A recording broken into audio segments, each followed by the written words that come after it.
Why is it that we create monuments in the form of statues?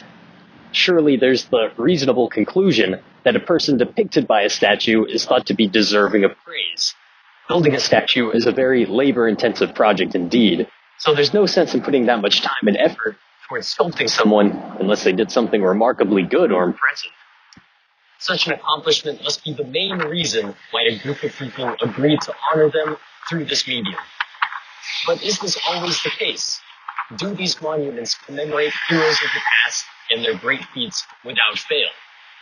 What if a statue serves as a monument to someone who never even existed? Well, here in Bangor, Maine, there just so happens to be such a monument. Behind me, you can see a 31-foot-tall statue of a man known as Paul Bunyan. Paul Bunyan is an entirely fictional character, famous for many larger-than-life endeavors. He originated in literature and folklore as a massive American lumberjack, often accompanied by his equally imposing companion, Babe the Blue Ox. Together, they were able to accomplish all sorts of seemingly impossible tasks, including, but not limited to, digging a drinking hole for Babe, which we now know to be Lake Michigan, fixing a 200-foot-high log jam that stretched a mile upstream, and cooking flapjacks in a kitchen that occupied 10 miles of territory. But despite the fact that Paul Bunyan is a century-old myth, reminiscent of an era that has come and gone, he has been immortalized in the form of a statue here and elsewhere in the United States. Why is this? Well, there's no denying the rich logging history of the city of Bangor. Thus, it's not out of the question that they view Paul Bunyan as a symbol for their previous role as the #1 lumber harvester and distributor of the United States. Having a massive Bunyan statue erected not only serves as a proud reminder of this history, but Bunyan's prominent presence on the Bangor waterfront also helps the city claim him as their own, which is a very important distinction to make for those involved in Bunyan's history.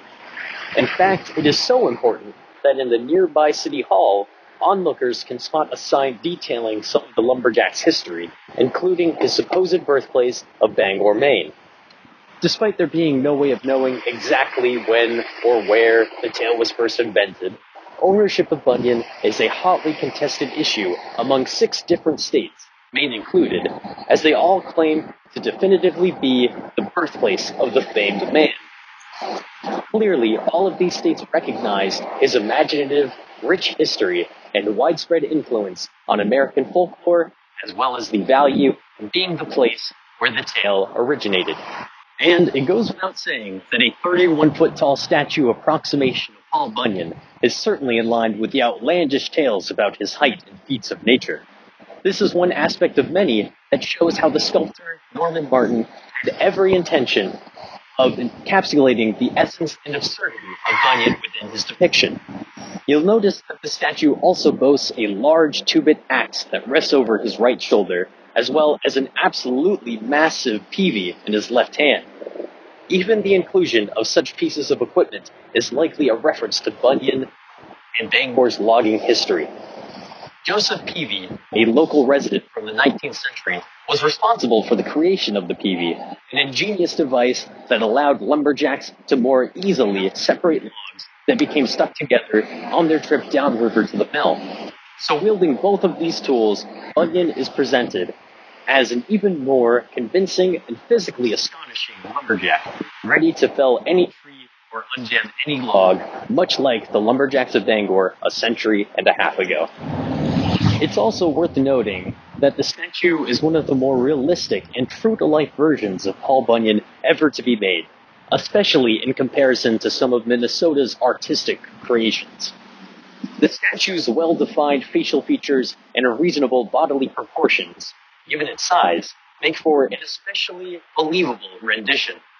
Not to mention, Paul Bunyan was said to be 63 axe handles high, which would make him about 3 times as tall as the statue behind me. Thus, this statue is in fact a downscaled depiction. It's reasonable to conclude, then, that these choices were made to slightly humanize the massive lumberjack who in his stories might otherwise be seen as out of touch with humanity, while maintaining some historical and folklore accuracy. After all, Paul Bunyan was supposed to be a human lumberjack, albeit a huge one. For all of the statue's impressive and noteworthy features, however, there is one glaring issue that many take with Bangor's Paul Bunyan. Bunyan is almost always accompanied by his trusty companion, Babe the Blue Ox, given the close connection between the two within the folklore.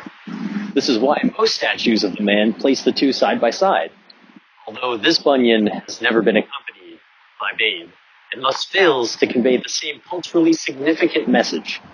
It's worth mentioning that Babe's absence has not been taken lightly by Bangor's residents either. Back in 2015, there was a push by designer Norman Martin and others to add Babe alongside Bunyan, once again reuniting the pair. This addition would then highlight not only Bangor's rich lumber industry, but its agricultural history as well. Unfortunately, this proposal never came to fruition, and because Martin has since passed away, it's unlikely that this Paul Bunyan will ever be reunited with Babe. Even though this is a potential shortcoming of the statue, there's clearly a lot to be said for its significance as a monument to Bangor, the lumber industry, and American folklore. It has caught the attention of many visitors and locals alike, and despite Paul Bunyan and all of his accomplishments being completely fictional, it is one of the city's most famous landmarks. Its towering presence and detailed features alone are sure to add to its longevity, and it will undoubtedly continue to entrance many more passersby to come. This goes to show that even monuments dedicated to made-up people can make a real impact.